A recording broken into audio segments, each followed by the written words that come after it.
Bonjour à toi dans cette nouvelle vidéo. Alors là, ça va être une vidéo pas très longue puisqu'on va parler du take profit et du stop loss. Alors, c'est des points extrêmement importants dans le trading. Tu vas pas pouvoir t'en passer dans tous les cas. Alors, qu'est-ce que le take profit et qu'est-ce que le stop loss? Le take profit, ça va être tout simplement être une limite, donc une ligne entre guillemets fictive qui va venir clôturer ton trade en gain. D'accord? Donc, admettons que tu le mettes ici, d'accord, c'est la ligne verte, mon TP, que tu le mettes ici, bah, dès que le prix va faire comme ceci, par exemple, hop, hop, hop, hop, paf, là, ton take profit est déclenché et donc, bah, tu as fait tout ça, je vais prendre la flèche, tu as fait tout ça de bénéfices, d'accord? A contrario, le stop loss, c'est quoi? C'est tout simple, c'est imaginons que ton prix, il est là, hop, hop, hop, tac, tac, tac, tac, voilà, voilà. Et bien là, tout simplement, ton prix, toi, si tu as pris position ici et que ton stop loss, il est là, bah, tout simplement, tu as fait tout ça de perte. D'accord? Donc là, en fait, ton trade a été clôturé automatiquement à la perte. C'est tout simplement pour éviter que si le prix derrière, il continue de faire ça, et bah, que tu aies une perte, pardon, plus lourde à encaisser. D'accord? Mais je vais t'expliquer, hop là, pourquoi est-ce qu'on met le stop loss à des endroits précis. Euh, je vais tout expliquer par rapport au stop loss et par rapport au take profit. Justement, ça va aussi rentrer dans le chapitre du money management, mais je t'en parlerai bien plus en détail avec tout combiné. Ce qu'il faut savoir déjà, c'est que le take profit, tu vas le placer toujours en dessous une résistance. D'accord? Donc là, on va prendre l'exemple ici que ce soit une résistance. D'accord? Ton take profit, tu vas pas me le mettre, hop, tu vas pas mettre un take profit ici. Ce serait complètement bête. Pourquoi? Alors, je vais juste prendre le texte comme ça, on va pas se perdre. Voilà. Ici, donc, TP égale take profit 1. Donc, tu vas pas mettre un take profit ici. Pour quelle raison? Bah, parce que si tu as une résistance ici, le prix, il est censé faire quoi? Il est censé faire ça.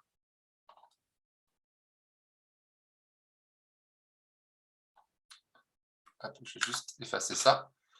Quand tu as une résistance, le prix va faire ça, il va faire ça, il va venir tester, il va peut-être faire ça, il va peut-être revenir tester un peu plus haut, ça, et après, il est censé, comme on a vu donc dans le chapitre support-résistance, il est censé du coup faire quoi? Réagir et repartir dans l'autre sens. Mais si toi, tu me fous un TP là-haut, il n'a aucun intérêt. C'est-à-dire que toi, tu penses que du coup, bah, ta résistance, elle va se faire casser, donc tu es contre les probabilités, et que ton prix va se faire, ton TP va se faire toucher derrière. Non.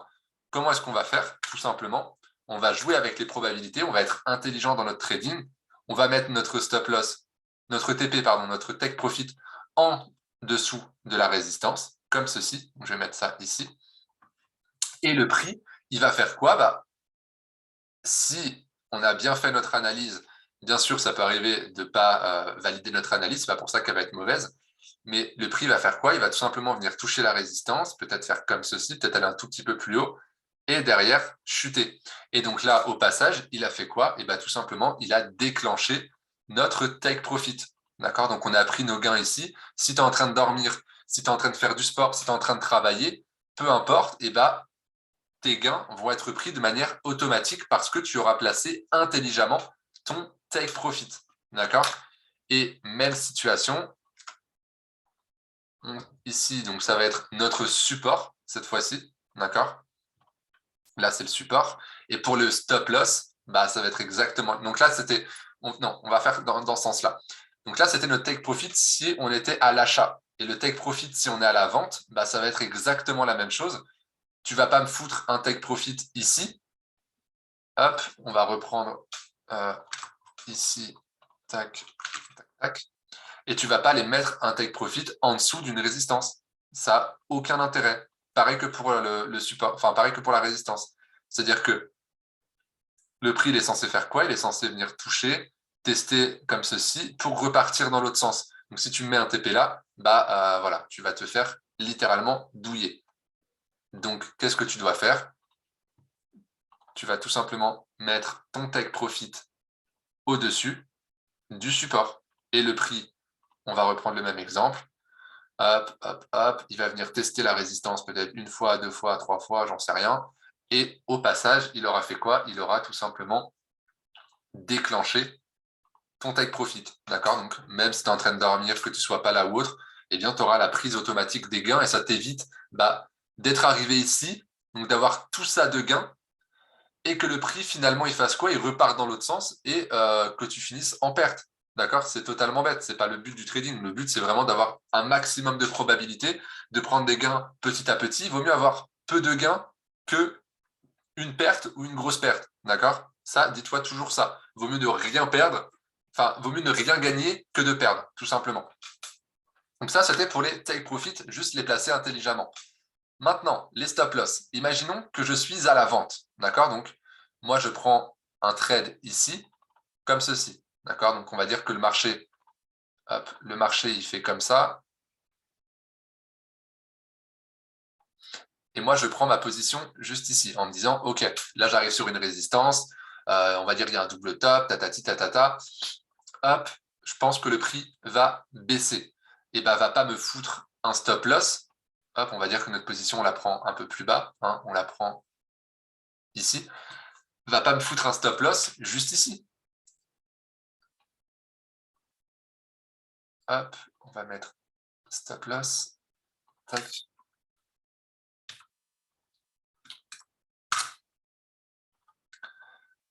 Voilà, es d'accord, tu vas pas mettre un stop loss juste en dessous de la résistance. Pourquoi? Parce que le prix, il peut probablement revenir tester un peu plus haut la résistance avant de vraiment chuter. Donc là, au final, tu aurais eu ça en perte.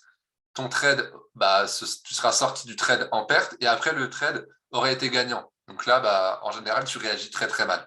Donc, qu'est-ce que tu vas faire? Tout simplement, le stop loss, tu vas le mettre au-dessus de ta résistance. D'accord? Après, tu jauges, tu le mets plus ou moins près ou pas. Et au pire des cas, si le prix il vient tester la résistance et qu'il chute après, eh bien, c'est pas grave, tu es toujours dans le trade, tu as eu un peu de drawdown, donc tu as eu un peu de perte latente, mais ton trade ne s'est pas coupé. Et derrière, ton trade est parti dans le sens de ton analyse et tu finis en gain. D'accord? Donc là, c'est intéressant. Même chose, je vais te faire dans le cas inverse. Sur le cas d'un achat, alors regarde. Sur le cas d'un achat, ne va pas me mettre un stop loss. Alors attends. Tac.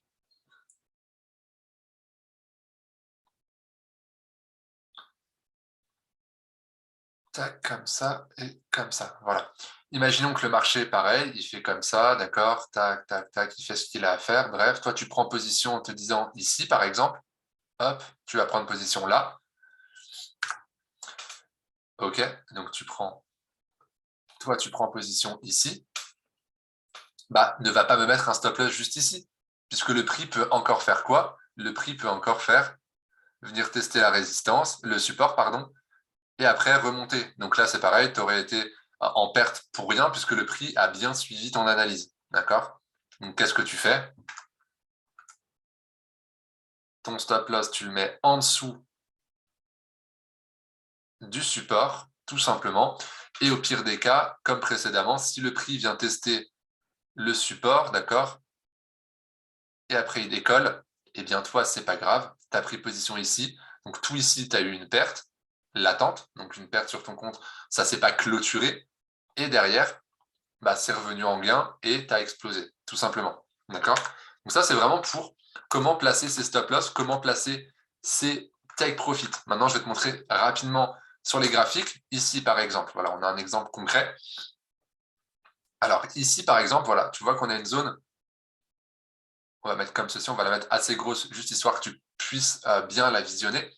Donc là, on a une zone de résistance, d'accord? Imaginons que moi, je prenne position sur ce point-là. Voilà, je prends position en retard, je le vois vraiment loin. Je prends position ici. D'accord? On va même la mettre. On va dire que la résistance est ici. Voilà, comme ça, là, ce sera vraiment clair. Moi, je vois le graphique. Je me connecte sur mes graphiques. Allez, à 5h, 6, 7, on va dire 7h du mat. Je vois ce mouvement-là. Je me dis, OK, là, c'est intéressant. Je prends position. Ne va pas me caler un stop loss Donc toi, tu prends position ici pour aller chercher un mouvement comme ceci, d'accord? Donc à la baisse. Ne va pas me mettre un stop loss juste là. Hop, on va remettre pour que ce soit clair. Voilà, tu vas pas essayer de me mettre un stop loss ici. Pourquoi? Parce que le prix peut toujours, bon là du coup on est parti dans le bon sens, mais le prix peut faire quoi? Il peut encore une fois faire ça, venir tester la résistance qu'on a vue précédemment pour après faire ce mouvement-là. Et là, c'est bête parce que tu aurais été sorti pour rien. D'accord? Donc là, qu'est-ce que tu fais dans un cas comme celui-ci? Hop, on va supprimer. Tu mets ton stop loss, à la limite même derrière, juste derrière, tu vois, la dernière mèche ici. Pour vraiment être sécure, pour être tranquille. Voilà. Là, tu as un stop loss qui est placé de manière intelligente. Et au pire des cas, le prix peut même faire ça. Il peut dépasser un peu, aller sur la mèche d'avant. Pour retomber, tu es toujours dans le trade et en plus, tu vas dans la bonne position. D'accord? Donc là, c'est un trade intéressant. Enfin, pas un trade, tu as placé tes objectifs intelligemment. Pareil dans ce sens-là. Donc là, on va dire qu'on a une zone de support ici, d'accord? Comme ceci. Bah, qu'est-ce qu'il ne faut pas faire? La même chose. Si tu prends une position à l'achat, donc tu prends position, on va dire, tac, tac, tac. On va dire que tu prends position ici. D'accord? On va voir par rapport au passé. Non, tu prends position ici. On va être cool. Tu prends position ici. D'accord? Bah, c'est pareil, ne va pas me mettre un stop loss. Donc, on va carrément couper le marché, ce sera beaucoup plus simple. Voilà. Toi, tu prends position à la flèche. D'accord? Eh bien, ne va pas me mettre un stop loss ici, par exemple. Hop, bon, je vais pas remettre les lettres, bon, je vais les remettre quand même. Mais tu as compris à force que c'est bien le stop loss en rouge, mais pas un stop loss ici. Pourquoi? Parce que le marché peut toujours aller en bas de ta résistance, de ton support, pardon. Peut toujours descendre en bas de ton support. Donc, tu fais quoi? Hop. Tu le mets un peu plus bas, comme ceci, et on va voir ce que le marché a fait derrière. Peut-être qu'il est venu le toucher, hein, je ne sais pas. Je ne sais même plus d'ailleurs. On va aller un peu plus vite. Voilà, tu vois que le marché derrière, il a décollé. Et pourtant, on est quasiment venu toucher le SL, on n'a pas touché, et le marché derrière, bon voilà, tu vois qu'il a explosé. Donc c'est toujours en fait le faire de manière intelligente. Bon, je vais voilà, jusqu'au bout. Et tu vois, même le marché, il est revenu tester ici, et pourtant après, il est reparti. D'accord? Vraiment, place tes objectifs et place tes stop-loss de manière intelligente. Ne va pas te faire sortir sur ton trade pour rien, sachant que ton analyse, en réalité, elle était bonne et que derrière, le marché part dans le bon sens. D'accord? Ce serait quand même stupide de perdre de l'argent et encore une fois, d'impacter ton mindset, enfin, pas ton mindset, mais d'impacter ta psychologie pour rien. D'accord? On en parlera d'ailleurs de la bonne psychologie à avoir quand tu trades. Mais voilà tout simplement pour la vidéo sur les stop loss et sur les take profit. Donc j'espère que ça va t'aider et n'hésite pas à la regarder plusieurs fois si besoin, tout simplement.